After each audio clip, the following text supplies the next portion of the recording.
I am a big believer in geographic loyalty when it comes to football. Loyalty to where you grew up, and you root for that team, and loyalty to where you currently live. I very happily root for the Texans right now. Yes, good. And I'm especially happy to be able to root for the Texans because my home team is in the NFC East, and that's a division that's got some issues right now. There's a lot going on over there. Really, no matter what team you root for in that division, there's stuff going on. The Giants, they've got like a whole payoff scandal and then like a cover-up over that, so that's a thing. There's a team that shall remain nameless because the name is a slur, but they're working on that part. They're working on that, which I think is a good thing. There's the Dallas Cowboys, which have to deal with the fact that they're the Cowboys. I'm going to read the comments after Shabbat on Facebook. People are going to be like, I love the Cowboys. Sorry. This is Texans territory, so just saying.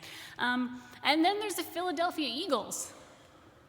So earlier this week, I don't know if you're aware, wide receiver DeSean Jackson posted in it's a whole social media thing, a quote that is attributed, falsely, but attributed to Hitler, claiming that white Jews blackmail America, and part of a plan for kind of greater world domination by the Jews. And while he was at it, he expressed admiration for Louis Farrakhan.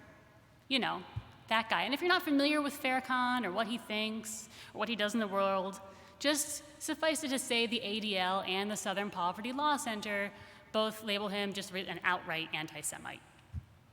So that's what he does in the world. And in his follow-up statement, DeSean Jackson apologized to the Jewish community and clarified that he didn't mean to be hurtful. It was unintentional. He didn't really realize what he was saying, actually. His intention was to uplift and to unite and to encourage and inform.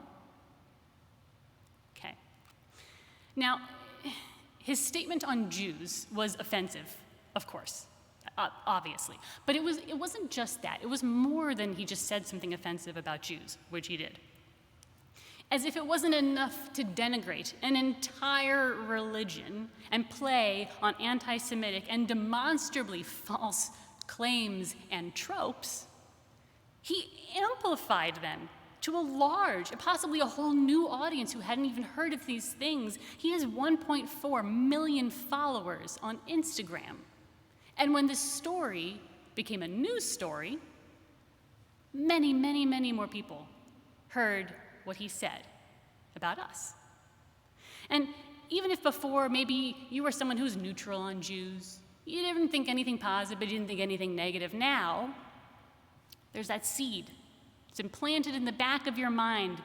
So when you hear Jew, you might think at some point, oh yeah, wasn't it something like it's some kind of conspiracy, right? Like they try to take over the world or America or something, right?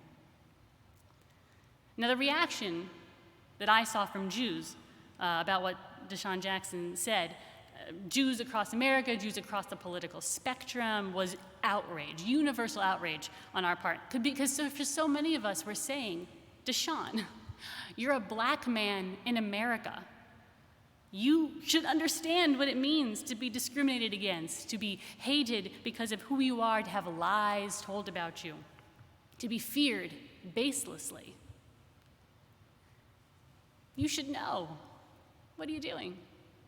But I think this kind of underlines a very simple truth, which is just because someone is a minority doesn't mean they can't also be prejudiced. A black person can be anti-Semitic, just as, I don't know, a Jewish person might be a racist. Because clearly there are black folks who are anti-Semitic. And regrettably, there are Jews who are racist. These are uncomfortable truths, to be sure, and in both cases, it must be rectified. Our own Torah teaches that we have to stand loudly and without hesitation against injustice, even when it's unpopular. This week we read about the daughters of Tzlofchad, women whose father died. There were no brothers, there were no men to inherit what he left behind. And instead, however, of letting some distant male relative come in and take what their father left when he died, they petitioned Moses. They said, Moses, this is the situation. Our father left no sons. And yes, I guess technically because this is an ancient society and the way rules work in ancient societies, Israelite and otherwise, is that only men can inherit. But Moses, this is our situation. It doesn't seem fair. Moses doesn't know what to do. So Moses, very wisely, goes to God and says, God, what should I do with these women? And God says, well, Moses, you should listen to the women. Which teaches us that you need to stand up for what's right. And that's a Torah value. That's a Jewish value. You have to stand up for what's right even when it goes against the societal norm. Now, when I told a colleague what I wanted to talk about this week, DeSean Jackson, a black man making anti-Semitic statements, minorities being prejudiced against other minorities, he definitely agreed. He said it was a good idea, but he said I should include a personal example, a time when I, a minority, was myself prejudiced. To be fair to myself, I don't think a lot of people have like a ready example. If I ask you, think of a time you were prejudiced, you go, oh, well, there was the time. I don't know, you don't store these things up in your mind. I didn't have a ready example. I did not have a ready example when I was talking to him. And I knew there had to be something, right? Because it's human nature, it's just kind of who we are. But I was pretty discomforted by the whole idea of even thinking about it. Partly because I just didn't want to think that kind of thing about myself. And partly because I didn't want to share anything like that with any of y'all. And I couldn't think of anything. I couldn't think of anything. Until Friday. Later on Friday, my 15-month-old son was having one of those days. If you've ever had a toddler, you know sometimes they just have one of those days. He just wasn't having it. So I figured, you know what? Let's get out of the apartment, put him in the car, let's drive around. There's still not a lot you can do with a toddler driving around. I went to the car wash. He loves the car wash. But after that, we kind of ran out of stuff to do. So I figured, let's go to there's like a drive-through place that does coffee. So I'll drive through, I'll get some coffee. So as I was pulling up to the drive-through lane, there was a woman she looked like she was going to go across. And we did that thing where we kind of motion at each other, like, oh, you go, oh, you go. So she motions, and I go, oh, okay, fine, I'll go. So I pull in, and it's pretty quiet. There's no one ever behind me. There's a few cars in front of me. So I'm waiting, my car's idling. And I see some movement in the back windshield. And so I look back there, and I notice that woman is back there. She's a little bit back behind my car. She's standing there. She's watching my car. And the car in front of me moves, so I move. We're waiting, and now she's standing. She's still back there. She's closer, actually. And I think, that's weird. Why is a person, she's still there, and she's standing and staring at my car in the drive-through. I couldn't really tell physical details about her. I couldn't tell you that she was particularly young or particularly old. I couldn't tell what race she was. She looked a little disheveled, I would say. She was carrying a lot of bags, and not like bags of groceries, but just bags of, I don't know, stuff. A lot of bags of stuff.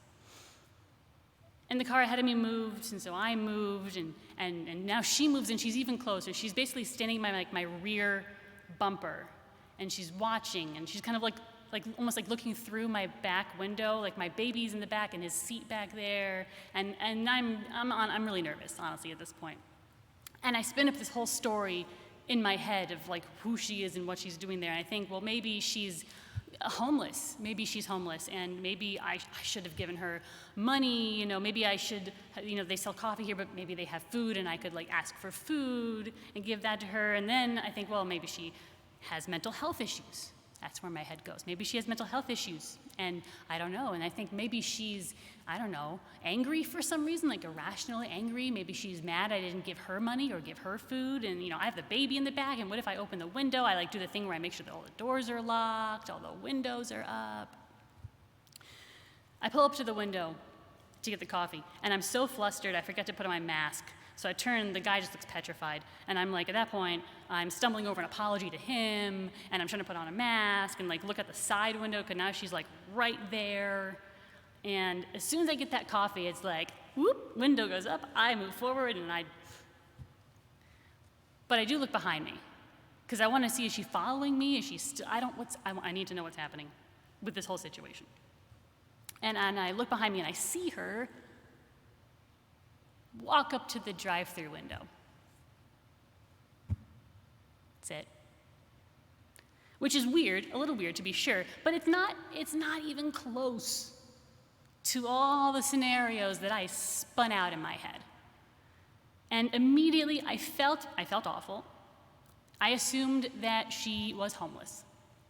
And that if she was homeless, then maybe she had mental health issues. And if she had mental health issues, maybe she was gonna try to hurt us or be violent.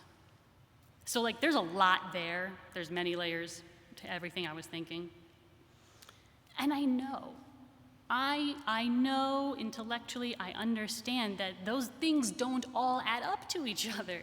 Mental health issues don't mean that you're a violent person. Not all homeless people have mental health issues, and just because you look or dress a certain way doesn't mean you're homeless. I know this, I understand this. I have stood on the bima in this very shul and exhorted all of us to look at the homeless as human beings and to work out those misconceptions that we have in our minds. And clearly, I have some prejudices to check. And I have some lessons to learn, and I have plenty to work on myself. It is galling that a fellow minority would spread anti-Semitic lies. And those of us who are on the receiving end of hatred because of our race or our religion or our employment status or our gender or our sexual identity, we know what it's like to be hated for who you are. And it is wrong what DeSean Jackson said and what he did, and what he said and did requires swift and universal condemnation, period. No deliberation. And it's a reminder that we are none of us absolved from doing the work on ourselves. Because clearly being a minority does not mean we don't have our own stuff to work on. It means we have to root out our own prejudices. It's not just enough to say that we are, for example, not racist. We have to be actively anti-racist. It's not enough for someone to say that they're against Jew hatred. You must be actively against those who hate Jews. And this may mean standing up in our own communities, pointing out when we or others are being unjust. Just like the daughters of Tzlofchad did in the Torah, just like I am doing, standing before you all today, and just like, hopefully, DeSean Jackson says he will do, and as many Jewish and Black NFL players are asking him to do. Because prejudice is like a creeping vine, and when it gets a hold of one area, it will find more and more and more places to live until before you know it, it has taken root near everywhere, and it is near impossible to get rid of. The Torah and God teach us, however, that we must still try to do that, all of us, continually, to fight injustice, to undo lies, and to be anti-prejudice wherever those things may make their homes. Shabbat Shalom.